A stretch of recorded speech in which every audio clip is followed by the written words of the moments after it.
सेंटरमध्ये आपल्या सर्वांचं स्वागत आहे। तर या व्हिडिओमध्ये आपण AFMC कॉलेज बद्दल माहिती घेणार। तर ते माहिती घेत असताना आपण AFMC हे नेमकं आहे का याबद्दल माहिती करून घेऊ। बऱ्याच विद्यार्थ्याला या ठिकाणी याबद्दल माहिती आहे, पण बरेच असे विद्यार्थी आहेत की या इन्फॉर्मेशन त्या विद्यार्थ्यासाठी पहिल्यांदाच असणार आहेत। तर AFMC म्हणजे काय? AFMC म्हणजे आर्मड फोर्स मेडिकल कॉलेज।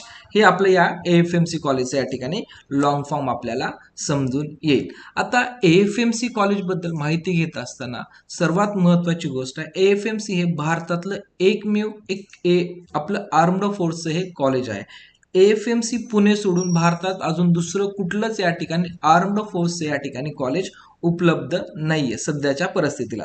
तर हे आपण माहिती घेत असताना आपण कॉलेजबद्दल माहिती तर घेणार आहोत, पण त्यासोबतच या ठिकाणी आपल्या स्क्रीनवरती काही पॉईंट दिलेले आहेत की अबाउट AFMC म्हणजे नेमकं AFMC काय आहे, त्याची स्थापना केव्हा झाली, त्याचा पर्पज काय याबद्दल माहिती घेणार। तर AFMC तर ऍडमिशन रूल्स काय असतील, की सेकंड पॉइंट येतो की बाबा AFMC आम्हाला समजली, नंतर ऍडमिशनचे त्या ठिकाणी रूल्स रेग्युलेशन्स काय असणार आहेत। नेक्स्ट पॉइंट आपल्याला त्याची ऍडमिशन प्रोसेस काय असणार आहे, कारण जर पाहिलं असतं आपले अदर MBBS कॉलेजची ऍडमिशन प्रवेश प्रक्रिया आणि AFMCची ऍडमिशन प्रक्रिया यामध्ये बरेच डिफरन्सेस आहेत, ते आपण या ठिकाणी समजून घेणार आहोत। आणि नेक्स्ट आहे आपली एलिजिबिलिटी। आता एलिजिबिलिटी बद्दल या ठिकाणी जर चेक करत असेल, जे सध्या 2024चं नीट इन्फॉर्मेशन ब्राउचर आहे आणि जे आपलं 2023चं ऍडमिशन प्रोसेस झालेली होती, यामध्ये काही डिफरन्सेस आहेत त्याबद्दल सुद्धा आपण या ठिकाणी इन डिटेल इन्फॉर्मेशन घेणार आहोत। आणि याच्यानंतर सर्व विद्यार्थ्यांनी पालकांना जसं AFMC हे कॉलेज मिळावं असं प्रत्येकाला वाटतं, बरेच असे विद्यार्थी या ठिकाणी आहेत की काही लोअर म्हणजे 8 एम्स कॉलेज जर सोडले तर या ठिकाणी बरेच विद्यार्थी आहेत की 9-10 नंबरचे जे एम्स कॉलेज येतात NFR रँकिंग अनुसार ते कॉलेज स्किप करून जर AFMC ला ऍडमिशन मिळत असेल तर त्याचं प्राधान्य या ठिकाणी वरच्या ऑर्डरमध्ये ठेवत असतात। तर त्याचं रिझन्स काय आहे हे ठेवायचं प्राधान्य, त्याबद्दल सुद्धा मी डिस्कशन करणार आहे।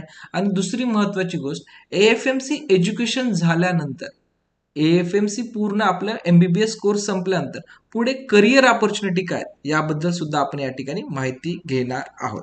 तर वन बाय वन आपण या ठिकाणी टॉपिकला या ठिकाणी डिस्कस करूया। तर अबाउट AFMC, तर आता AFMC जर विचार केला तर आपल्या पूर्ण भारतामध्ये पुण्यामध्ये जे कॉलेज आहे हे एकमेव असं एक कॉलेज आहे की त्या ठिकाणी आर्मड फोर्स MBBS कॉलेज आपण ग्राह्य धरू शकतो। दुसरं याच्यामध्ये या कॉलेजची जी स्थापना झालेली आहे, जे AFMC कॉलेजची स्थापना आहे ते स्थापना 1 मे 1948 मध्ये या ठिकाणी झालेले आपल्याला निदर्शनात येते। कॉलेज या ठिकाणी 1 मे 1948 ला स्थापन झालं, पण त्या कॉलेजमध्ये ऍक्च्युअल MBBS ग्रॅज्युएशन कोर्सला सुरुवात जी झाली, हे MBBS ग्रॅज्युएशन कोर्सची सुरुवात 4 ऑगस्ट 1962 रोजीपासून या ठिकाणी चालू झालेली आहे। त्या अगोदर या ठिकाणी पोस्ट ग्रॅज्युएशन कोर्ससाठी ऍडमिशन होत होते, पण जवळपास 4 ऑगस्ट 1962 पासून या ठिकाणी MBBS कोर्स, काही पोस्ट ग्रॅज्युएशन कोर्स, काही या ठिकाणी पॅरामेडिकल कोर्स, या सर्व कोर्स या ठिकाणी ऍडमिशन प्रोसेसला या ठिकाणी सुरुवात झालेली आहे। तर महत्वाचं आता AFMC बेसिकली पाहिलं असता हे महाराष्ट्र राज्यामध्ये येणारं कॉलेज आहे। तर महाराष्ट्र राज्यामध्ये कॉलेज येत असल्यामुळं हे जे कॉलेज आहे हे Maharashtra university of health science नाशिकशी या ठिकाणी कनेक्टेड आहे किंवा ॲफिलेटेड आहे। जेही आपले नाशिक म्हणजे ऑल जे आपल्या महाराष्ट्रातले MBBS कॉलेज नाशिकला ॲफिलेशन आहे, तसंच ॲफिलेशन AFMC ला सुद्धा आपल्या नाशिकचंच असणार आहे।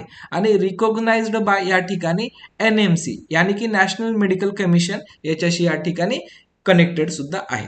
दुसरी गोष्ट या ठिकाणी जर AFMC कॉलेजच्या कॅम्पस बद्दल आपण विचार केला तर जवळपास म्हणण्यापेक्षा अप्रॉक्सिमेटली या ठिकाणी पुणे शहरामध्ये 119 एकरचा हा आपला AFMCचा कॅम्पस आहे। तुम्हाला स्क्रीनवरती मी जे एक इमेज दाखवले, इमेजमध्ये तुम्हाला फक्त काही पोर्शन दिसत आहे, पण ओव्हरऑल कॅम्पसचा जर विचार केला तर हा कॅम्पस टोटली 119 एकरचा टोटल कॅम्पस आहे। नेक्स्ट व्हिडिओमध्ये प्रत्येक गोष्टीचे तुम्हाला डिटेल इमेजेस सुद्धा मी या ठिकाणी शो करण्याचा प्रयत्न केलेला आहे। तर या ठिकाणी लक्षात घ्यायचंय की जर आपण AFMC ला ऍडमिशन घेत असो तर त्या ठिकाणी बेसिक एलिजिबिलिटी क्रायटेरिया काय असणार आहे हे सुद्धा आपल्याला माहिती असणं गरजेचं आहे। कारण अदर MBBS चा क्रायटेरिया वेगळा आहे आणि AFMC चा क्रायटेरिया वेगळा आहे. तर आपण वन बाय वन प्रत्येक क्रायटेरियामध्ये डिटेल माहिती या ठिकाणी घेणार आहे. तर जे विद्यार्थ्याला AFMC मध्ये ऍडमिशन घ्यायचं आहे तो विद्यार्थी या ठिकाणी इंडियन नॅशनल असावं किंवा त्याचं सिटिझनशिप हे इंडियन असावं. म्हणजे तुम्हाला या ठिकाणी तुमचं रहिवासी प्रमाणपत्र त्यासोबत जे तुमचं नॅशनॅलिटी सर्टिफिकेट काढणार आहात त्यावरती तुमचं इंडियन असणं या ठिकाणी मेन्शन असणार, म्हणजे मेन्शन असणं गरजेचंच असणार आहे. खास करून जे महाराष्ट्रातील विद्यार्थी प्रोसेसमध्ये पार्टिसिपेट करतात तर असंही आपल्याला डोमिसाइल सर्टिफिकेट काढावं लागतं आणि त्यासोबतच आपलं नॅशनॅलिटी सर्टिफिकेट सुद्धा निघत असतं. त्यामुळे या विद्यार्थ्यांना तिथं अडचणीचा काही प्रॉब्लेम येणार नाहीये. आफ्टर दॅट आपली जी काही TC आहे त्या TC वरती सुद्धा आपल्या इंडियन नॅशनल मेन्शन केलेलं असतंच. ठीक आहे, तर आपला हा प्रूफ आपण कन्सिडर करतो, पण आपल्या सर्वांना बेनिफिट व्हावं याच्याकरिता आपण जे आपलं नॅशनॅलिटी सर्टिफिकेट आहे ते नॅशनॅलिटी सर्टिफिकेट काढणं गरजेचं राहणार आहे. दुसरी कंडिशन काय, नॅशनल असणं तर गरजेचं आहे, पण दुसरी गोष्ट आपण AFMC ला ऍडमिशन घेत असताना त्या विद्यार्थ्याचं लग्न झालेलं नसावं. बेसिकली या ठिकाणी सिंपल गोष्ट आहे की या वयात कोणाचंच लग्न होत नसतं, पण जे रूल्स आहेत, जे म्हणजे आर्म्ड फोर्सचे रूल्स आहेत, तर ते रूल्स त्यांनी मेन्शन अगोदरच केलेत की ऍडमिशन घेतेवेळेस विद्यार्थ्याचं लग्न झालेलं नसावं किंवा ऍडमिशन झाल्यानंतर जे आपला ड्युरेशन आहे, कोर्स ड्युरेशन आहे, या कोर्स ड्युरेशन मध्ये सुद्धा आपल्याला लग्न करायची कसलीच या ठिकाणी परवानगी नसणार आहे. हे महत्वाच्या गोष्टी आहेत. नंतर नेक्स्ट पॉइंट काय, जर आपण या ठिकाणी जर आपलं स्वप्न एका देश सेवेसाठी जर आपण ऍडमिशन घेण्यासाठी जर असेल तर त्या ठिकाणी आपल्याला मेडिकली फिट सुद्धा असणं गरजेचं आहे. कारण अदर MBBS मध्ये PWD कॅन्डिडेटसाठी किंवा काही एक थोडंसं डिफिकल्टी जर असेल आपल्या फिटनेसमध्ये तर ऍडजस्टेबल आहे, पण या ठिकाणी आर्म्ड फोर्सचा जर विचार केला तर या ठिकाणी टोटली हा विद्यार्थी मेडिकली फिट आणि मेंटली फिट असेल तरच त्या ठिकाणी ऍडमिशन मिळतं. जे त्यांचे या ठिकाणी फिटनेसचे मेडिकल स्टँडर्ड्स आहेत त्या स्टँडर्डमध्ये जर तो विद्यार्थी बसत असेल तरच त्या विद्यार्थ्याला AFMC मध्ये ऍडमिशन मिळत असतं.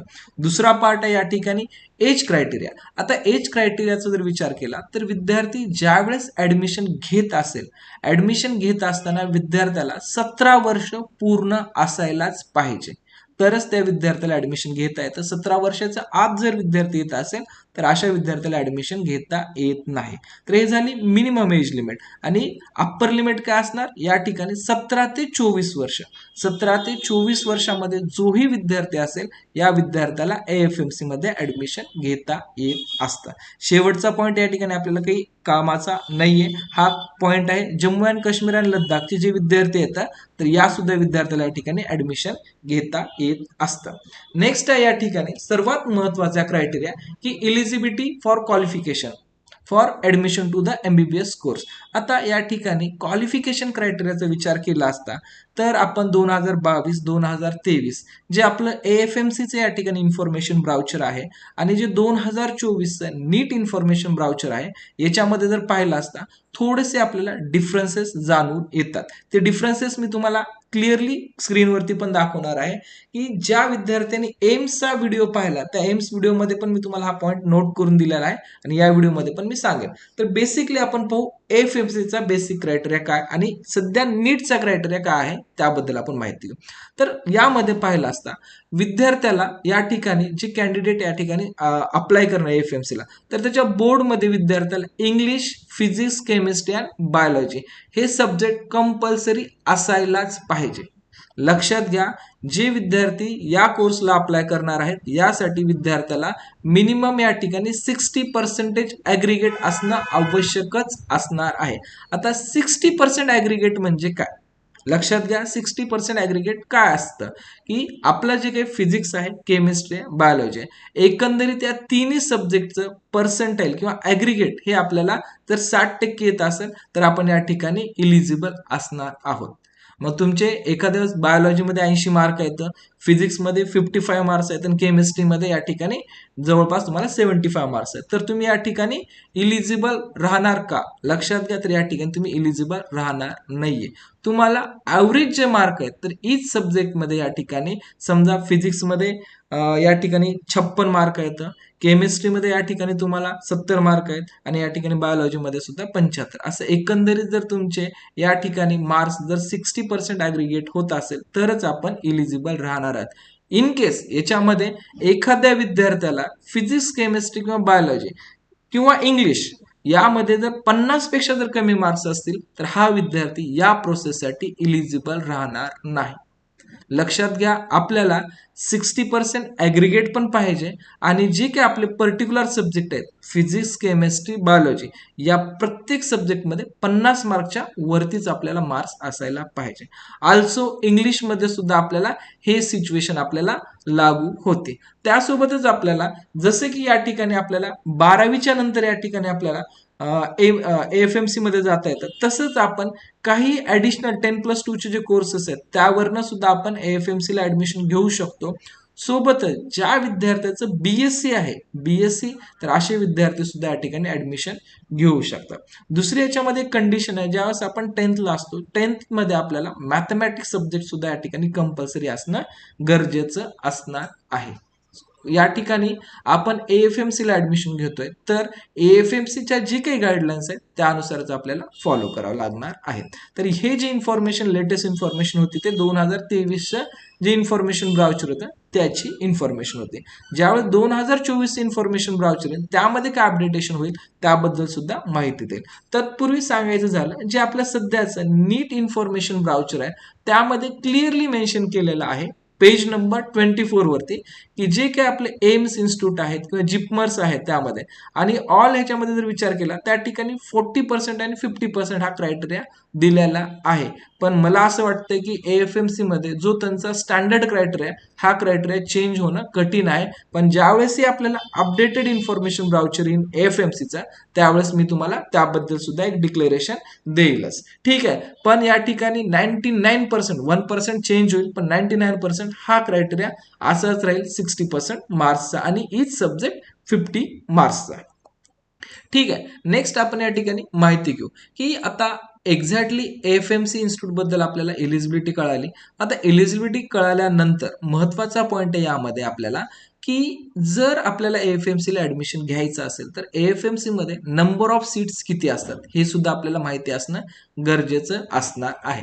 तर यामध्ये पाहिलं असता टोटल नंबर ऑफ सीट्स जे असणार आहेत आपल्याला AFMCच्या, हे AFMCच्या आपल्याला 150 सीट्स या ठिकाणी मिळत असतात.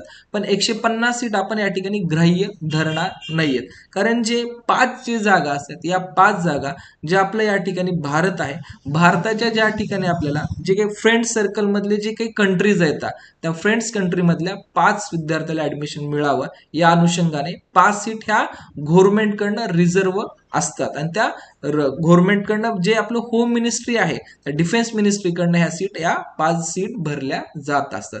मग आपल्याला या ठिकाणी सीट मिळतात किती, तर लक्षात घ्या, तुम्हाला स्क्रीनवरती पण दिसत असेल टोटल आपल्याला या ठिकाणी 145 जागा आपल्याला ऍडमिशनसाठी मिळत असतात. 145 जागेवरती आपण या ठिकाणी ऍडमिशन घेऊ शकतो.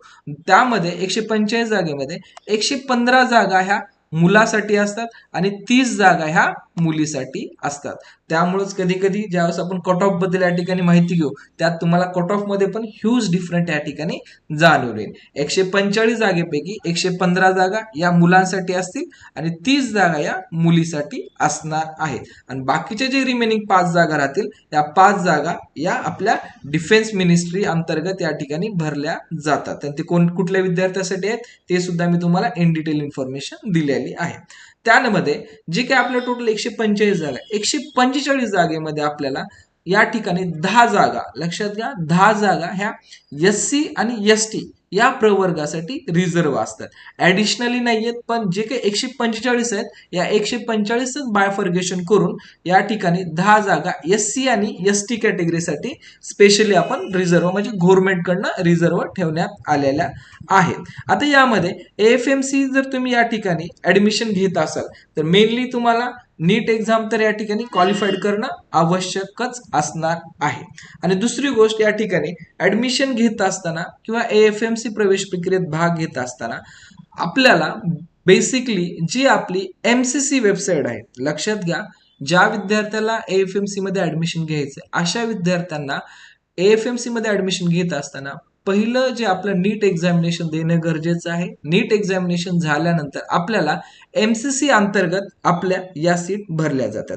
MCCचा ज्यावेळेस आपण या ठिकाणी ऍप्लिकेशन फॉर्म ओपन करू त्या ठिकाणी आपल्याला MBBS ऑल MBBS कोर्स हा एक ऑप्शन येईल. त्यानंतर या ठिकाणी BSc नर्सिंग हा ऑप्शन येईल. त्यानंतर थर्ड मध्ये आपल्याला AFMC हा ऑप्शन येईल आणि फोर्थ मध्ये आपल्याला याच ठिकाणी आपल्याला जर पाहिला असता तर डीम्ड युनिव्हर्सिटी हा ऑप्शन आपल्याला दिसतात ज्यावेळेस आपण MCC ऍप्लिकेशन फॉर्म ओपन करू त्यावेळेस. तर ज्याही विद्यार्थ्याला AFMC ला ऍडमिशन घ्यायचंय अशा विद्यार्थ्यांनी पहिले 2 ऑप्शन या ठिकाणी घेणं अनिवार्यच असणार आहे. आणि महत्वाची गोष्ट, MCC चे 3 राऊंड होत असतात आणि या तिन्ही राऊंडला आपल्याला जर पाहिला असता, पहिल्या राऊंडला फ्रेश रजिस्ट्रेशन करता येतं, दुसऱ्या राऊंडला फ्रेश रजिस्ट्रेशन आणि तिसऱ्या राऊंडला सुद्धा आपण फ्रेश रजिस्ट्रेशन करू शकतो as per last year rules regulations. पण ज्या विद्यार्थ्याला AFMC ला ऍडमिशन घ्यायचं आहे अशा विद्यार्थ्याला पहिल्याच राऊंडला रजिस्ट्रेशन करावं लागतं, तरच आपल्याला AFMC प्रवेश प्रक्रियेत पार्टिसिपेट करता येत असतं. त्यासाठी तुम्हाला ऑफिशियल लिंक दिलेली आहे www.mcc.nic.in यावरती आपल्याला रजिस्ट्रेशन करावं लागतं. ठीक आहे. आता रजिस्ट्रेशन केल्यानंतर तुम्हाला जसं मगाशी सांगितलं 2023 साठी जर आपण विचार केला तर टोटल 150 सीट्स या ठिकाणी भरल्या होत्या. त्यातल्या 5 या आपल्या मित्र राष्ट्रासाठी होत्या आणि बाकीच्या जे काही सीट्स आहेत 145 सीट्स या आपल्या भारतातील विद्यार्थ्यांसाठी होत्या. या भारतातील संपूर्ण विद्यार्थ्यांसाठी, लक्षात घ्या, हे फक्त महाराष्ट्रात कॉलेज असल्यामुळं इथं महाराष्ट्रातल्याच विद्यार्थ्याला ऍडमिशन मिळतं असं नाही, यामध्ये संपूर्ण भारतातल्या विद्यार्थ्याला ऍडमिशन मिळत असतं. त्यात 115 जागा ऍज युजल बॉईजसाठी, 30 जागा साठी मुलीसाठी रिझर्व्ह ठेवण्यात आलेल्या आहेत. SC कॅटेगरी बद्दल तुम्हाला इन्फॉर्मेशन दिलेलीच आहे. आता या ठिकाणी सिलेक्शन मेथड कशी असते याबद्दल माहिती घेऊ.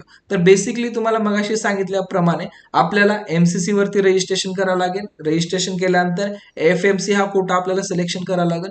AFMC कोटा सिलेक्शन झाल्यानंतर जेही आपली मेरिट लिस्ट लागणार आहे, मेरिट लिस्ट मध्ये पहिले जेही विद्यार्थी म्हणजे जेवढ्या नंबर ऑफ कॅन्डिडेटनी AFMC ला अप्लाय केलंय, AFMC ला जेवढ्याही विद्यार्थ्यांनी अप्लाय केलंय त्यातल्या जवळपास 1880 म्हणजे अप्रॉक्सिमेटली 1880 विद्यार्थ्याचं या ठिकाणी सिलेक्शन होत असतं.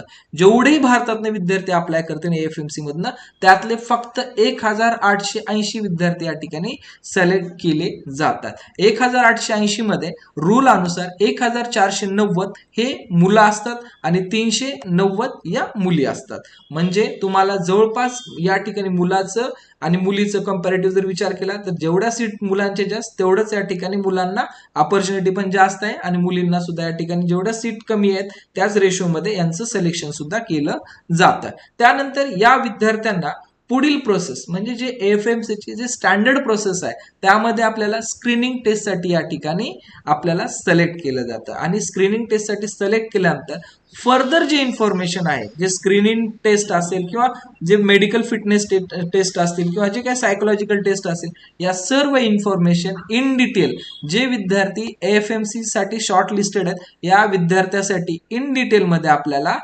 पर्टिक्युलर AFMCDG 1D हे जे काही ऑफिशियल गव्हर्नमेंटची वेबसाईट आहे या गव्हर्नमेंटच्या वेबसाईटवरती तुम्हाला इन्फॉर्मेशन मिळत असणार आहे. फॉर्म जरी या ठिकाणी आपण MCC वर भरला तर आपलं जर या ठिकाणी 1880 मध्ये जर आपलं सिलेक्शन असेल तर पुढची जे इन्फॉर्मेशन असणार आहे हे पर्टिक्युलर AFMC या वेबसाईटवरती आपल्याला मिळणार आहे. मग ते तुमची स्क्रीन टेस्ट असेल, तुमचं मेडिकल फिटनेस असेल किंवा तुमचा इंटरव्ह्यू असतील, जे या ठिकाणी असेल त्याच्यासाठी तुम्हाला AFMC या वेबसाईटवरती वॉच करावं लागणार आहे. आता नंतर यामध्ये महत्वाची माहिती की आम्हाला या ठिकाणी सिलेक्शन झालं, सिलेक्शनच्या नंतर या ठिकाणी आम्ही पुढील क्रायटेरिया कशा पद्धतीने असतं किंवा पुढे सिलेक्शन प्रोसेस कशी असते त्याबद्दल माहिती देणार आहे. तर या ठिकाणी पाहिलं असतं तर shortlisted candidate will be called for screening test, म्हणजे जे विद्यार्थ्याचं सिलेक्शन आहे ते विद्यार्थ्याला स्क्रीनिंग साठी बोलवलं जाणार आहे. त्यानंतर तुमचं test of the English language, जे तुमचे पेपर असणार ते इंग्लिशमध्ये असणार आहे. त्यामध्ये तुम्हाला या ठिकाणी लॉजिकल रिझनिंग, त्यानंतर या ठिकाणी टोलार, जे टोलार एक्झाम TOLR हे टोलार जे एक्झाम असेल यासाठी तुम्ही घेऊ शकतात. त्यानंतर फिजिओलॉजिकल असाइनमेंट टेस्ट पॅट साठी तुम्ही या ठिकाणी अप्लाय करा. म्हणजे या ठिकाणी तुमचं एक मार्क्स डिवायडेशन सुद्धा मी या स्क्रीनच्या एंडला सांगून देईल. त्यामध्ये या तुमच्या एक्झाम्स असतील 3, त्याच्यामध्ये पॅट्स असेल तुमची एंट्रन्ससाठी म्हणजे एंट्रीसाठी असणार आहे, त्यानंतर टोलर एक्झाम असणार आहे आणि त्यानंतर तुमचा इंटरव्ह्यू असणार आहे. तर लक्षात घ्या एक्झाम पॅटर्न कसं आहे त्याबद्दल सुद्धा माहिती देईल. या ठिकाणी test of the English language या ठिकाणी comparison of the logic and reasoning, म्हणजे तुम्हाला कुठले क्वेश्चन्स येणार आहेत लॉजिकल रिझनिंग बद्दल या ठिकाणी पुन्हा जी का अदर क्वेश्चन्स आहेत याबद्दल माहिती दिलेली आहे.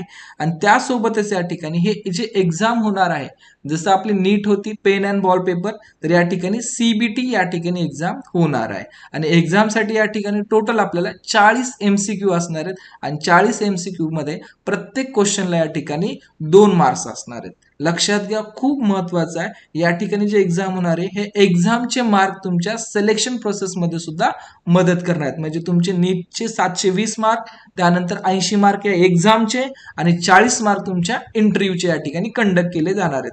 तर यामध्ये 80 मार्कची तुमची एक्झाम असतील, जेही तुमचे मार्क्स या ठिकाणी पडतील ते या ठिकाणी तुमचे कॅल्क्युलेट केले जाणार आहेत. आणि हे एक्झाम मध्ये तुम्हाला निगेटिव्ह मार्किंगचे सुद्धा असणार आहे, हे लक्षात असणार. जर तुमचा एक क्वेश्चन बरोबर आला तर तुम्हाला या ठिकाणी 2 मार्क्स या ठिकाणी पडणार आहेत. जर तुमचा या ठिकाणी एक क्वेश्चन चुकला तर या ठिकाणी तुमचे 0.5 मार्क्स या ठिकाणी मायनस सुद्धा होणार आहे. टोटल नंबर ऑफ एक्झामिनेशनचा ड्युरेशन असणार हा 30 मिनिटचा एक्झामिनेशन ड्युरेशन असणार आहे. या 30 मिनिट एक्झामिनेशन ड्युरेशन मध्ये तुम्हाला पूर्ण आन्सर क्लिअर करायचे आहेत. त्यानंतर या ठिकाणी तुमचा 80 मार्क्सचा ज्यावेळेस एक्झाम होईल आपला, तर त्यानंतर आपला इंटरव्ह्यू असेल 50 मार्क्सचा. This will be followed by an interview of the 50 marks, म्हणजे तुमचा ऍडिशनल कोर्स सब्जेक्ट याच्यामध्ये तुम्हाला इंटरव्ह्यू मध्ये तुम्हाला basically candidate will B interview on general awareness, म्हणजे तुमच्या इंटरव्ह्यू मध्ये जनरल अवेअरनेस बद्दल तुम्हाला माहिती विचारली जाईल.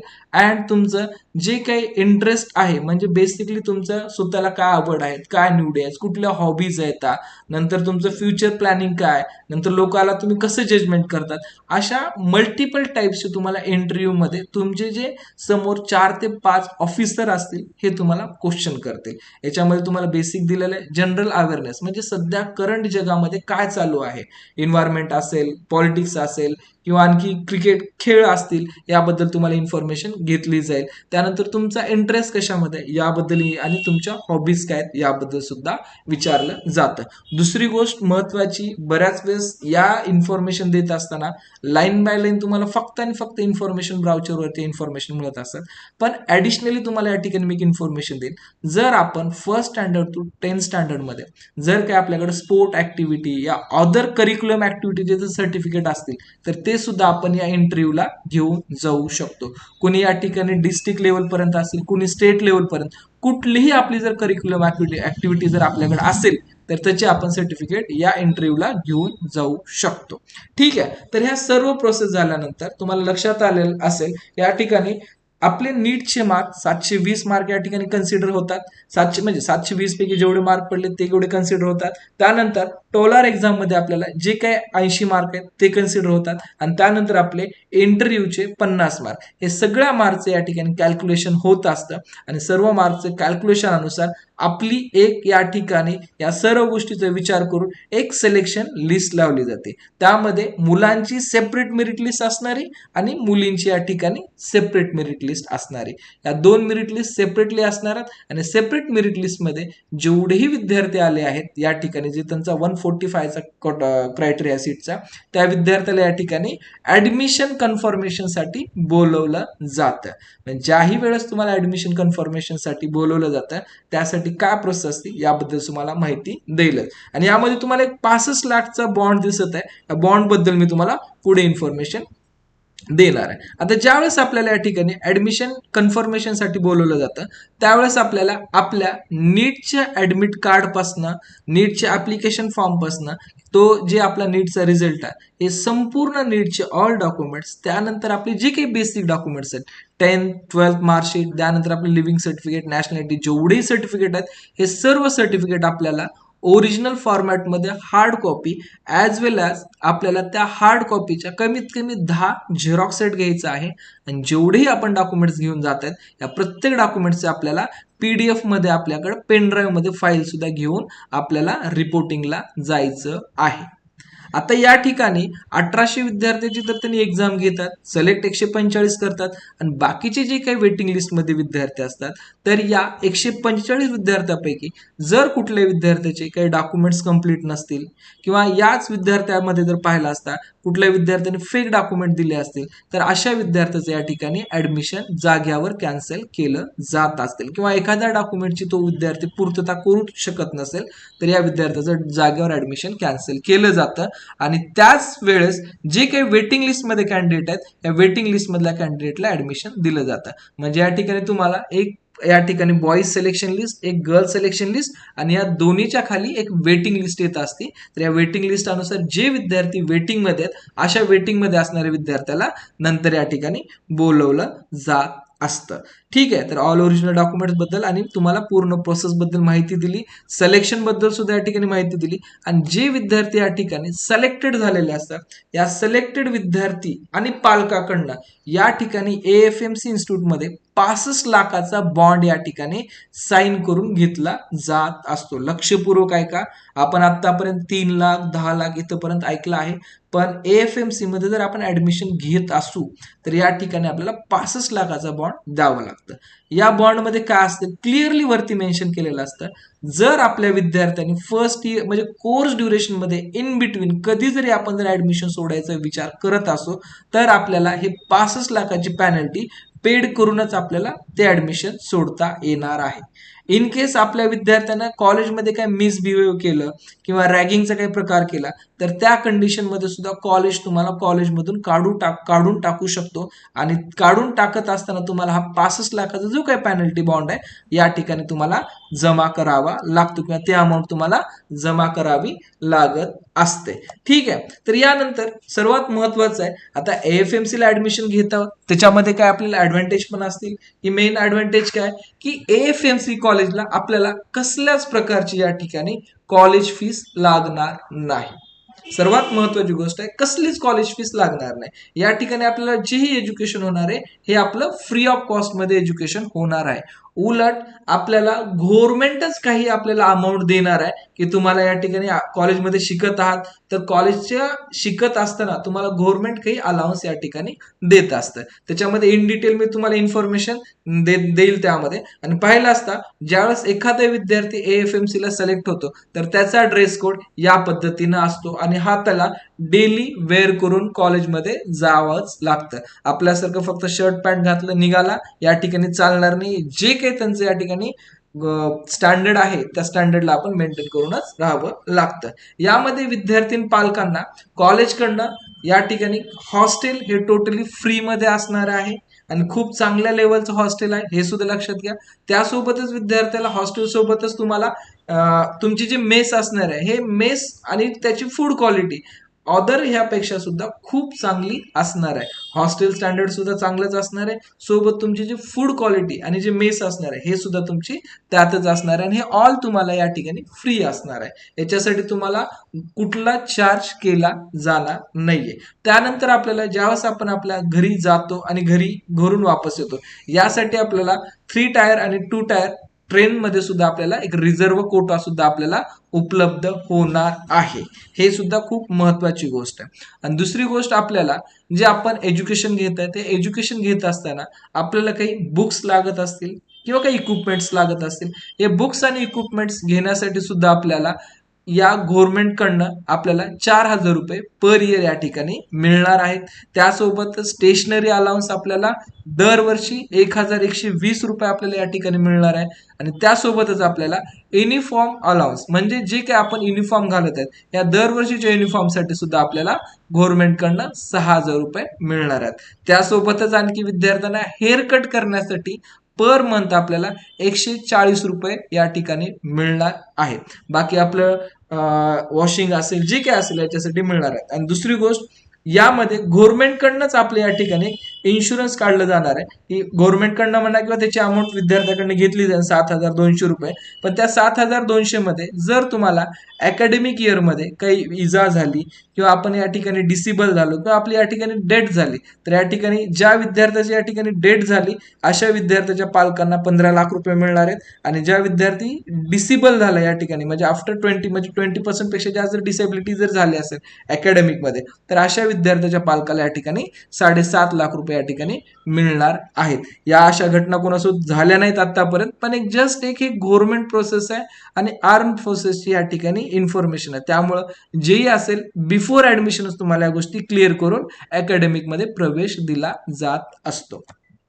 नेक्स्ट आहे तुम्हाला दिसत असेल तुमची या ठिकाणी सेंट्रल कॅन्टीन जे मेस आहे हे सर्वांसाठी या मेसमध्ये तुम्हाला दररोजचं तुम्हाला ब्रेकफास्ट असेल लंच असेल डिनर असेल या ठिकाणी भेटणार आहे. त्यानंतर स्क्रीनवर तुम्हाला इंडोर बॅडमिंटन कोर्ट पण दिसत आहे. इंडोर बॅडमिंटन कोर्ट तुम्हाला या पद्धतीने शो होत आहे ते तुम्ही पाहू शकतात. आणि त्यानंतर तुम्हाला आउटडोअरमध्ये स्विमिंग पूल किंवा अजून फुटबॉल आहे व्हॉलीबॉल आहे असे एक नाही असे बरेच या ठिकाणी तुम्हाला स्पोर्ट्स ऍक्टिव्हिटी सुद्धा इंडोर प्लस आउटडोअर टोटल 119 एकरच्या कॅम्पसमध्ये तुम्हाला या ठिकाणी उपलब्ध राहणार आहे.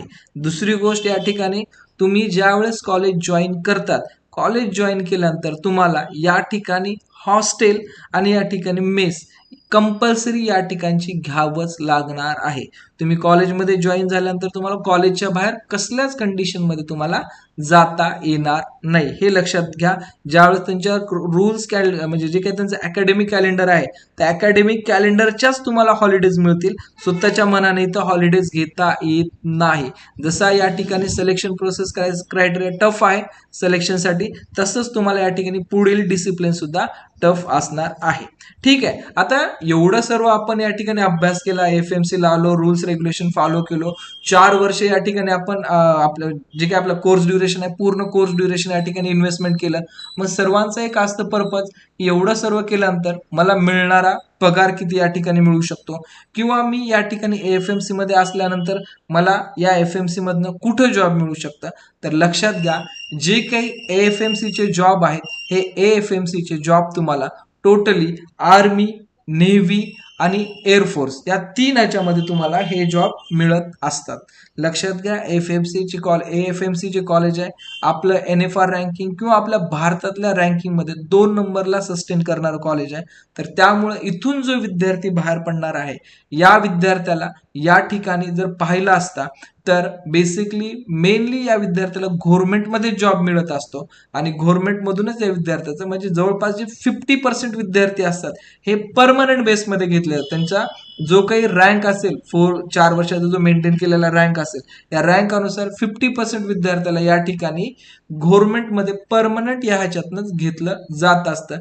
बाकीचे जे काही या ठिकाणी असतात ते 7 वर्ष या ठिकाणी सर्व्हिस बॉन्डमध्ये या ठिकाणी घेतलं जात असतं. त्यानंतर त्यांना सुद्धा या ठिकाणी परमनंट व्हायचे ह्यूज चान्सेस असतात. दुसरी गोष्ट या ठिकाणी आपली जीही एंटर्नशिप असते एंटर्नशिप मध्ये आपल्याला 56,100 रुपये एवढा आपल्याला या ठिकाणी पगार उपलब्ध असतो. आणि ज्यावेळेस आपली या ठिकाणी एंटर्नशिप संपती एंटर्नशिप नंतर आपल्याला 61,300 हा स्टार्टिंग पगार या ठिकाणी उपलब्ध असतो.